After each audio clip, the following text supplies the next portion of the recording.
भारत देश में ब्रिटिश शासनकाल जोरों पर था और जो ब्राह्मणवादी व्यवस्था के लोग थे, क्योंकि संविधान तो था नहीं उस समय, और वो मनुस्मृति के तहत ही लोगों को दंडित करने का काम कर रहे थे। और जब विलियम जोन्स ने जो मनुस्मृति जो कि संस्कृत में लिखी थी उस इंग्लिश में ट्रांसलेट किया, तो देश में एक तहलका सा मच गया, एक खलबली सी मच गई। और यहाँ पर जो राजीव रंजन जी है वो बताते हैं कि पहली बार भारत देश में मनुस्मृति का विरोध किसी ने खुलकर किया तो वो थे राष्ट्रपिता ज्योतिबा फूले जी। उन्होंने मनुवादियों की ईंट से ईंट बजाने का काम किया और उन्होंने ब्राह्मणों के खिलाफ और बनियाओं के खिलाफ आंदोलन छेड़ दिया। ईश्वरों में शक्ति होती तो पूरे दिन जूतों से चप्पलों से मैंने इनकी पिटाई की, मेरे हाथ तो टूट गए होते, मेरे हाथ तो थक गए होते। लेकिन विडंबना है कि हम इतनी मोटी मोटी बातों को भी नहीं समझ पाते।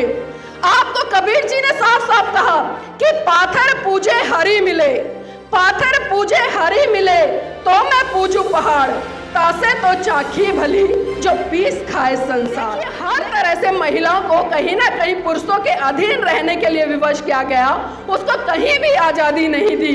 लेकिन परम पूज्य बाबा साहब ने 1949 में भारत का संविधान लिखकर इस देश की तमाम महिलाओं को वो हक अधिकार दे दिए, जिन हक अधिकारों के कारण आज देश की महिलाएं एक चपरासी से लेकर राष्ट्रपति तक बन रही हैं। तो नतमस्तक होना चाहिए हमें ऐसे महान पुरुषों के प्रति। क्या आपने आज तक कभी देखा है कि कोई बच्चा मुख से पैदा हुआ हो? देखा है? मुख से हमने खकार निकलते देखी है, थूक निकलते देखा है, लेकिन आज तक इतिहास गवाह है कभी भी हमने बच्चा पैदा होते हुए नहीं देखा।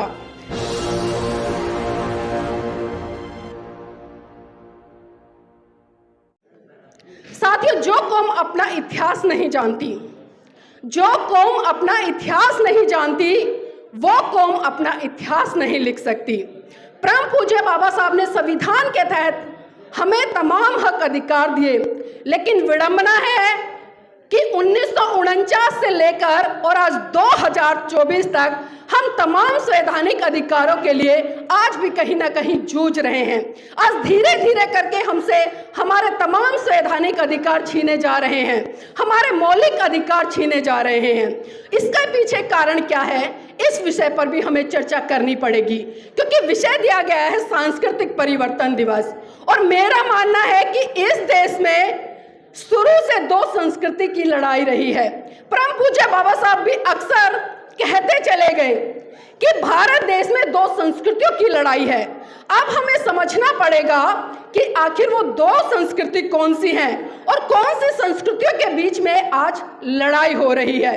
तो थोड़ा सा मैं आपको इतिहास के पन्नों पर लेकर चलना चाहूंगी। साथियों, आप सभी जानते हैं कि जिस तरह से इस देश में मनुवादी व्यवस्था के लोगों ने, जिन्हें कि हम ब्राह्मण कहते हैं, ब्राह्मण तो खैर मैं नहीं कहूँगी, ब्राह्मण अच्छे भी होते हैं, लेकिन जो ब्राह्मणवादी व्यवस्था के लोग होते हैं जिन्होंने इस देश में मनुस्मृति को लिखने का काम किया, मैं कुछ चंद पंक्तियां जरूर कहना चाहूंगी कि मनुस्मृति लिखी ब्राह्मणवादी लोगों ने, संविधान को जलाया ब्राह्मणवादी लोगों ने, हमके आरक्षण में बांट दिया ब्राह्मणवादी लोगों ने, हमें जातियों में बांट दिया ब्राह्मणवादी लोगों ने, हमारे देश की बहन बेटियों को जूती के बराबर समझा ब्राह्मणवादी लोगों ने, हमसे शिक्षा छीनने का काम किया ब्राह्मणवादी लोगों ने, ऊंच नीच की एक खाई बनाई ब्राह्मणवादी लोगों ने। मैं बार बार ब्राह्मणवादी शब्द यूज कर रही हूं, तो इसके पीछे समझ जाना चाहिए कि ब्राह्मणवादी हम भी हो सकते हैं। जो व्यक्ति भेदभाव करता है, एक दूसरे को छोटा बड़ा दिखाता है, एक दूसरे के प्रति हीन भावना रखता है, सही मायने में वो ब्राह्मणवादी है। आप सबको पता है कि जिस तरह से मनुस्मृति लिखी गई और मनुस्मृति में जिस तरह से खासकर जो 4 वर्णों का विभाजन हुआ, पहले नंबर पे देखिए चालाक ब्राह्मणवादी लोगों ने ब्राह्मण को रखा, दूसरे नंबर पर क्षत्रिय को रखा, तीसरे नंबर पर वैश्य को रखा और चौथे नंबर पर शूद्र को रखा, जिसे कि हम संवैधानिक भाषा में SC, ST, OBC और माइनॉरिटी कहते हैं। अब एक बात सोचिए, आप सभी पढ़े लिखे हैं, यहाँ पर विज्ञान को जानने वाले भी बहुत सारे लोग हैं। क्या आज तक कभी किसी ने, जिस ब्राह्मण ने यह कहा कहा जिस ब्राह्मण ने मनुस्मृति में यह लिखा कि ब्राह्मण ब्रह्मा के मुख से पैदा हुआ। क्या आपने आज तक कभी देखा है कि कोई बच्चा मुख से पैदा हुआ हो? देखा है? मुख से हमने खकार निकलते देखी है, थूक निकलते देखा है, लेकिन आज तक इतिहास गवाह है कभी भी हमने बच्चा पैदा होते हुए नहीं देखा। इसी तरह से उन्होंने वर्ण के आधार पर जब बात की कि क्षत्रियों का काम है सत्ता पर काबिज रहना, युद्ध करना, रक्षा करना, उनको रक्षा और सुरक्षा के आधार पर बांट दिया और कहा गया कि जो क्षत्रिय और ब्राह्मण की रक्षा करेगा। और तीसरे नंबर पर अगर मैं आऊं तो वर्ण व्यवस्था के अकॉर्डिंग जिस तरह से तीसरे नंबर पर वैश्य समाज को रखा कि ये व्यापार करेगा और व्यापार से जो कर भरेगा उससे ब्राह्मणों का पालन पोषण होगा। और इसी तरह से चौथे नंबर पर मैं बात करूं तो वहां पर शूद्रों को रखा गया और शूद्रों के लिए साफ साफ मनुस्मृति में निर्देश दिया गया कि जो शूद्र समाज है वो जो ऊपर के तीनों वर्ण हैं जिसमें कि ब्राह्मण, क्षत्रिय, वैश्य, इन तीनों की सेवा करेगा। अब आप खुद सोचिए कि यह व्यवस्था कहां से शुरू हुई और आज कहां पर चल रही है। अभी जिस तरह से आपने देखा होगा एक मोटिवेशनल स्पीकर है विवेक बिंद्रा जी, जिन्होंने कहा कि शूद्रों का काम शासन करना नहीं है। अब ये लोग हमें बताएंगे कि हमें क्या करना है क्या नहीं करना। कहते हैं ना कि जाति है कि जाति नहीं, जाति है कि जाति नहीं, ये अक्सर हम सुनते आए हैं, लेकिन कभी सवाल किया है कि ये जाति आखिर क्यों नहीं जाती? इसके पीछे बहुत बड़ा कारण है, क्योंकि साथियों हमने परम पूज्य बाबा साहब को आज तक नहीं समझा। अगर मैं बात करूं 1935 की, 1935 में परम पूज्य बाबा साहब ने एवला की धरती से घोषणा की कि मैं हिंदू धर्म में पैदा हुआ, यह मेरे बस की बात नहीं थी, लेकिन मैं हिंदू धर्म में मरूंगा नहीं। तो 1935 में परम पूज्य बाबा साहब ने एवला में घोषणा की और फिर ठीक 21 साल बाद 14 अक्टूबर सन 1956 को नागपुर की पावन धरती पर परम पूज्य बाबा साहब ने लाखों अनुयायियों के साथ में बौद्ध धर्म की दीक्षा ग्रहण की और खुले मन से की। क्या परम पूज्य बाबा साहब की उस बात को हमने समझा? कितने लोगों ने आज बौद्ध धर्म ग्रहण किया? क्योंकि हम अपने आप को अम्बेडकरवादी तो कहते हैं, हम बड़े बड़े मंच लगा लेते हैं, जय भीम के नारे लगा लेते हैं, लेकिन जब सही रूप से अपने महान पुरुषों की विचारधारा को मनुसात करने की बारी आती है ना, तो हम उससे कोसों दूर खड़े नजर आते हैं। मैं आपको थोड़ा सा पीछे लेकर चलना चाहूंगी इतिहास में, क्योंकि जिस तरह से इतिहास में खासकर इस देश की महिलाओं की जो स्थिति है उसको दर्शाया गया कि महिला चाहे वो किसी भी क्षेत्र की है, किसी भी भाषा की है, किसी भी जाति की है, उसको पुरुषों के अधीन रहना पड़ेगा। और मनुस्मृति क्या कहती है कि शादी से पहले एक महिला को अपने पिता के अधीन, शादी के बाद अपने पति के अधीन, और जब उसका पति मर जाए तो उसको अपने पुत्र के अधीन रहना पड़ेगा। देखिए हर तरह से महिलाओं को कहीं ना कहीं पुरुषों के अधीन रहने के लिए विवश किया गया, उसको कहीं भी आजादी नहीं दी। लेकिन परम पूज्य बाबा साहब ने 1949 में भारत का संविधान लिखकर इस देश की तमाम महिलाओं को वो हक अधिकार दे दिए, जिन हक अधिकारों के कारण आज देश की महिलाएं एक चपरासी से लेकर राष्ट्रपति तक बन रही हैं। तो नतमस्तक होना चाहिए हमें ऐसे महान पुरुषों के प्रति। आज पेरियार ईवी रामास्वामी जी का परिनिर्वाण हुआ था, कितना महान काम किया था, और जो लोगों के मन में एक धर्म को लेकर डर था, एक ईश्वर को लेकर जो डर था, उस डर को निकालने के लिए पेरियार जी ने एक बहुत बड़ी सभा बुलाई और उस सभा में बहुत बड़ी बड़ी की मूर्तियां लगाई और कई किलोमीटर तक उन्होंने वो रथ यात्रा निकाली और पूरे रास्ते पेरियार जी ने चप्पल लेकर उन मूर्तियों पर चप्पल से स्वागत किया। और जब शाम को उनकी सब जो यात्रा थी वो खत्म हुई और जब वो मंच पर जनता को संबोधित करने के लिए लौटे तो उन्होंने साफ साफ कहा कि देखिए अगर इन ईश्वरों में शक्ति होती तो पूरे दिन जूतों से चप्पलों से मैंने इनकी पिटाई की, मेरे हाथ तो टूट गए होते, मेरे हाथ तो थक गए होते, लेकिन विडंबना है कि हम इतनी मोटी मोटी बातों को भी नहीं समझ पाते। आपको कबीर जी ने साफ साफ कहा कि पाथर पूजे हरि मिले, पाथर पूजे हरि मिले तो मैं पूजू पहाड़, तासे तो चाखी भली जो पीस खाए संसार। लेकिन आज मैं देख रही हूं मेरे समाज की बहन बेटियां ही नहीं बल्कि मेरे समाज के पुरुष साथी भी कहीं ना कहीं उन पत्थर की मूर्तियों में उलझे रहे हैं। आप कभी सोचते नहीं हैं, सोचते हैं तो बस थोड़ी देर के लिए जो विचार आते हैं उनको छोड़ देते हैं। जिस मूर्ति को एक मूर्तिकार छन्नी से तोड़ तोड़ के उसको घड़ता है, उसको आकृति देता है और फिर वही मूर्ति मंदिर में स्थापित कर दी जाती है। अब एक बात खुद देखिए कि वो मूर्ति बनाने वाला बड़ा हुआ या फिर वो मूर्ति। बताइए मुझे कौन बड़ा हुआ? लेकिन आज 10% लोगों ने हमारे ऊपर अपनी विचारधारा को ऐसे थोप दिया है कि आज हम चाहकर भी उससे बाहर निकल नहीं पा रहे हैं। बात संस्कृति की हो रही है और संस्कृति की बात हो रही है तो मैं बार बार थोड़ा सा पीछे लेकर चल रही हूं आपको। मैं आपको बता दूं, जिस तरह से मनुस्मृति प्रचलन में आई और कब प्रचलन में आई, जब भारत देश में ब्रिटिश शासनकाल जोरों पर था और जो ब्राह्मणवादी व्यवस्था के लोग थे, क्योंकि संविधान तो था नहीं उस समय, और वो मनुस्मृति के तहत ही लोगों को दंडित करने का काम कर रहे थे। और जब विलियम जोन्स ने जो मनुस्मृति जो कि संस्कृत में लिखी थी उसको इंग्लिश में ट्रांसलेट किया तो देश में एक तहलका सा मच गया, एक खलबली सी मच गई। और यहाँ पर जो राजीव रंजन जी है वो बताते हैं कि पहली बार भारत देश में मनुस्मृति का विरोध किसी ने खुलकर किया तो वो थे राष्ट्रपिता ज्योतिबा फूले जी। उन्होंने मनुवादियों की ईंट से ईंट बजाने का काम किया और उन्होंने ब्राह्मणों के खिलाफ और बनियाओं के खिलाफ आंदोलन छेड़ दिया, क्योंकि ब्राह्मण लोग आपके लिए संस्कार सुनिश्चित करते थे और जो दुकान सजाने का काम करते थे वो व्यापारी लोग जो बनिया है वो करते थे।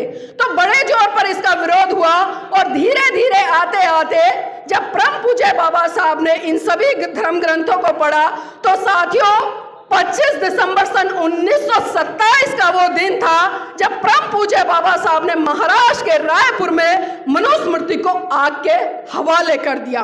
मैं ये नहीं कहती कि हमें हर बार आग लगाना चाहिए, क्योंकि हमारी संस्कृति बार बार जलाने की नहीं है। जिस तरह से आप सभी देखते हैं कि हर साल दशहरा आता है तो तथाकथित लोग हर बार दशहरे पर रावण का दहन करते हैं। अब जो व्यक्ति एक बार मर गया, हम मान लेते हैं वैसे काल्पनिक चीजें हैं, लेकिन जो व्यक्ति एक बार मर गया क्या उसको बार बार जलाएंगे? ये बौद्धों की संस्कृति नहीं है। इसलिए 1927 में परम पूज्य बाबा साहब ने जब पहली बार मनुस्मृति का दहन किया और साथियों 25 दिसंबर 1927 से लेकर 6 दिसंबर 1956 तक इतना लंबा समय रहा, परम पूज्य बाबा साहब ने एक भी बार 1927 के बाद मनुस्मृति का दहन नहीं किया। तो हमें समझ जाना चाहिए, क्योंकि वो सांकेतिक एक चिन्ह था, वो इस समाज को जगाने के लिए एक क्रांति थी कि मेरे समाज के लोग समझे और वो अपनी संस्कृति की तरफ लौटने का काम करें। और कौन सी संस्कृति? जो संस्कृति आपको करुणा मैत्री भाईचारे का संदेश देती है, जो संस्कृति आपको एक दूसरे के साथ बराबरी में रहने का संदेश देती है, जो संस्कृति आपको एक साथ मिलजुल कर आगे बढ़ने का संदेश देती है, ऐसी संस्कृति को परम पूज्य बाबा साहब ने इस देश में स्थापित करने का काम किया। लेकिन विडंबना है कि हम बाबा साहब की जय जयकार तक सीमित रह गए हैं। मैं बहुत सारे लोगों से अक्सर सवाल करती हूं कि कितने लोगों के घरों में बाबा साहब की मूर्तियां लगी हैं। एक बार आप भी हाथ खड़ा कर लीजिए। बहुत खूब। अभी जिस तरह से एक सवाल आया था कि हम बाबा साहब को तो मानते हैं लेकिन बाबा साहब की नहीं मानते। आज भी मैं गारंटी से कह रही हूं, यहां पर बैठे हुए बहुत सारे लोग उसी परंपरा को, उसी संस्कृति को फॉलो करते होंगे जो संस्कृति आज भी कहीं ना कहीं हमें गुलाम बनाकर रख रही है। तो मेरे भाइयों, मेरी बहनों, हमें उस संस्कृति से बाहर निकलना है। अगर सही रूप में हमें अपने महान पुरुषों का सम्मान करना है, उनके प्रति आदर भाव रखना है, तो हमें फिर से उस दिशा में चलना पड़ेगा, फिर से उस मार्ग पे चलना पड़ेगा जिस मार्ग से, जिस गली से ये आवाज आए कि ले अंत मन दीप भव, ले अंत मन दीप भव, मूल मंत्र बने स्वयं के स्वामी, गूंज उठे हर बस्ती से, बुद्धं शरणं गच्छामि, धम्मं शरणं गच्छामि, संघं शरणं गच्छामि। लेकिन ये कब होगा? ये कब होगा? जब हम अपने मन को साध लेंगे। तमाम वक्ताओं ने धम्मपद की पहली गाथा पर बड़ा जोर दिया कि मनोपुपगमा धम्मा मनोसेठा मनोमया, मनसा चैपद उठे न भास्ति वा करोति वा, ततो नंग दुखमन वैति चक्कं व वहतो पदंग। अर्थात मन सभी प्रवृत्तियों का अगवा है। जैसे विचार हमारे मन में आएंगे वैसे ही विचार हमारे व्यवहार में आएंगे, और वही विचार अगर अच्छे हैं तो हमारा अच्छा आचरण होगा और बुरे हैं तो बुरा आचरण होगा। तो इसलिए हर समस्या का समाधान हमारे मन पर है, हमारे चित्त पर है। हम चाहे तो रंक बन जाए, हम चाहे तो राजा बन जाए।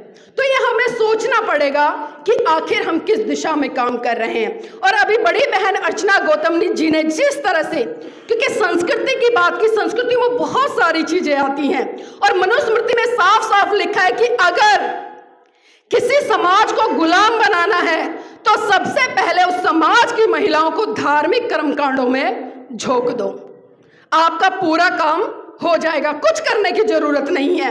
और आज वही चीजें हम देख रहे हैं कि इस देश में जिस तरह से धार्मिक कांड चरम पर है, आए दिन महिलाओं के लिए कोई ना कोई तीज त्योहार व्रत गढ़ दिए जाते हैं, बहुत सारी परंपराएं गढ़ दी जाती हैं, लेकिन कभी महिलाएं सोचने का काम ही नहीं करती हैं कि आखिर इन परंपराओं से हमारा क्या फायदा होगा। बहन ने करवा चौथ व्रत की बात की, बहन ने चूड़ियों की बात की, मंगलसूत्र की बात की, मांग में सिंदूर की बात की। हर संस्कृति में प्रतीकों का एक अपना महत्व होता है। बहन ने कहा कि चूड़ियां पहननी है तो सोने की पहन लो, लेकिन बहन मैं क्षमा चाहूंगी, मैं आपकी बात से बिल्कुल भी सहमत नहीं हूं, क्योंकि बाबा साहब ने कहा है कि चाहे बेड़ियां सोने की ही क्यों ना हो, गुलामी गुलामी होती है। गुलामी गुलामी होती है, तो हमें इस गुलामी से बाहर निकलना पड़ेगा। और आप सबने स्कूल में, कॉलेज में एक कहावत पढ़ी होगी, चूड़ियां किसका प्रतीक होती हैं? किसका प्रतीक होती है चूड़ियां? कायरता का। कायरता मतलब कमजोरी, डरपोक। तो क्या मेरे समाज की बहनें डरपोक हैं? जिन्होंने चूड़ियां पहन रखी, मैं उनसे बात कर रही हूं, क्या वो डरपोक हैं? क्या वो कायर हैं? अभी थोड़ी सी डरपोक हैं। देखिए, हमें परंपराओं का त्याग करना पड़ेगा। और कौन सी परंपराएं जो महिलाओं को लगातार मानसिक रूप से, शारीरिक रूप से भी गुलाम बनाने का काम करती हों। समय बहुत हो गया, बहुत सारे लोगों को भूख लगी है, मैं आगे अपने वक्तव्य को नहीं रखना चाहूँगी, क्योंकि मैं देख रही हूँ चेहरे सबके भूख से थोड़े परेशान हैं। तो बस मैं उन लोगों के लिए कुछ पंक्तियाँ जरूर कहना चाहूँगी जो आज भी कहीं ना कहीं मनुस्मृति के समर्थन में है, और जो आज भी ये सोचते हैं कि महिलाएं पुरुषों की जूती की नोक के बराबर हैं। तो वो लोग कान खोलकर सुन लें। ना अबला हूं ना बेचारी हूं, ना अबला हूं ना बेचारी हूं, मैं आज के युग की नारी हूं। कम करके मुझको मत आगो, मैं सो पुरुषों पे अकेली भारी हूं। मैं आज के युग की नारी हूं, मैं आज के युग की नारी हूं।